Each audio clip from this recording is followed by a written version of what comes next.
Word Bearers, the 17th Legion, the true architects behind the Horus Heresy. Guided by their Primarch Lorgar, their religious fanaticism put them at odds with the Emperor's secular imperium. In search for higher powers, they became the first Space Marine Legion to worship the Chaos Gods, spreading their dark faith across the galaxy. These guys basically started it. They're responsible for the next 10,000 years of strife for the Imperium. In this tutorial, I'll show you a really quick way to paint Word Bearers. With an airbrush and a couple of contrast paints, you can knock these out in no time. Let's get started. Prime your model in white, and then we're going to do our first coat with Flesh Tearers red through the airbrush. This paint's very thin, so you can put it straight through your airbrush. I usually just like to add maybe 1 or 2 drops of flow improver, but nothing more to dilute the colour.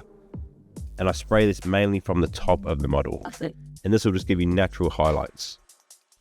And we'll accentuate these highlights with Gore-Grunta Fur, which will apply from the bottom of the model. This warms up those recesses nicely and saves you a lot of time later with your highlights. And this white undercoat is going to make the reds a bit more vibrant, especially considering they're quite dark shades of red. Next, I'm painting all the trim and metallic parts with Vallejo metal colour Gunmetal Grey. And along with all the trims on these Mark III armours, I'll also be painting parts of the power pack with exposed metal and the bolt gun itself, which we're going to darken later with some contrast paints. For the shoulder pads, I'm using Vallejo Mecha Titan Blue. This is one of my favourite paints for painting black armour because it isn't black. And using pure black all the time gets a bit boring. And you can only really highlight it, you can't shade it. Whereas with the bluey greys and the light greys, you can use washes on them, which is the quickest way to add depth to your miniatures. Next, we're going to wash all the metallic areas with Nuln Oil, a very nice black wash. I've never actually used any other company's black washes, but you can't go wrong with Nuln Oil. And you can be pretty liberal with this and just go over all the little nooks and crannies, all the little rivets and stuff like that. It's just going to make them pop nicely. And now we're going to do a kind of wash using Citadel contrast paint. And this is Black Templar, and I'm going to use it on the shoulder pads and the bolt gun casing. These contrast paints have a bit of a deeper pigment than the washes, so the influence of the colour of the paint is a lot more noticeable. And I usually just add a few drops of water to this just so it's not as strong. For the eye lenses, we're going to bust out this sweet little 1-2 method. Take your smallest brush and a little dot of white and try and put it in the centre of the eye lens. If you make a mistake, just quickly wash your brush off and then try and get the paint out of the lens with your brush. And just start again, because this next part can hide a lot of sins. And then we're going to use this Warp Lightning, which is another contrast paint, and dilute it with about 1/3 of water, just so you take a tiny bit of the intensity out. And then take another small brush and just put a tiny little dab inside the centre of the eye. And that should be thin enough to pull the area and just fill it nicely. Next, I'm going to edge highlight all of the metallic parts with Stormhost Silver. This is a nice bright silver from Citadel. And you don't have to do every single edge if you don't want to, just pick out the hard corners where you think the light's going to hit the most. And the best way to do this is with the edge of your brush and having your paint not too wet as well.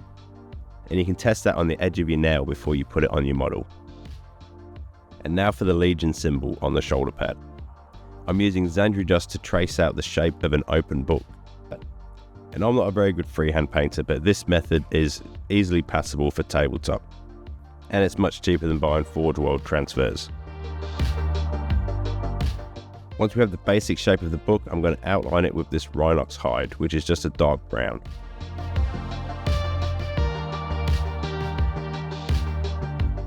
Next, we're going to paint the main body of the flame, and to start this, I'm going to use Jokaero Orange. I'm starting with this colour because this is basically the mid-tone for our flame, so we can paint the entire body with this. And you start with a little blob in the middle and then draw little tendrils coming off the top, usually a longer one in the centre.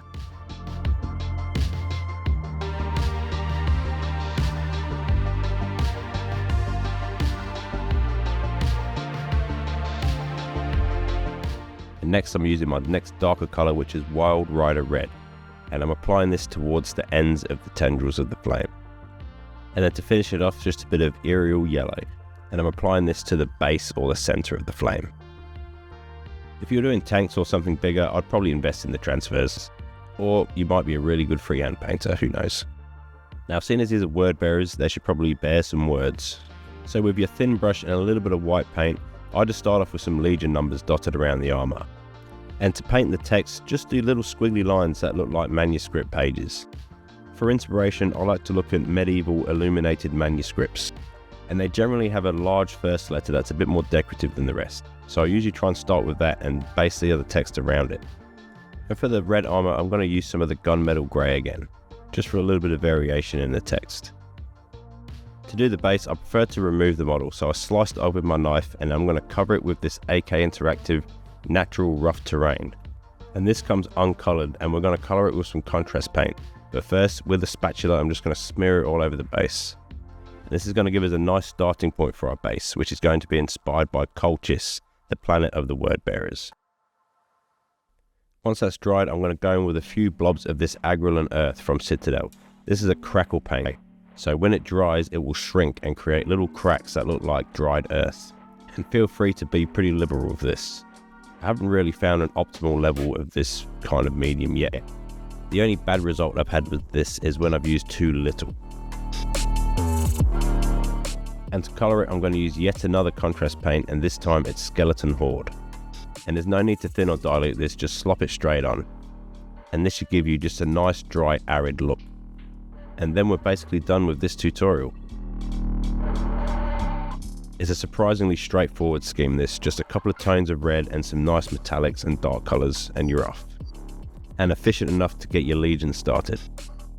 And allows you more time to spend a bit more time on your characters and vehicles, which can benefit from having a lot more legionaries around them.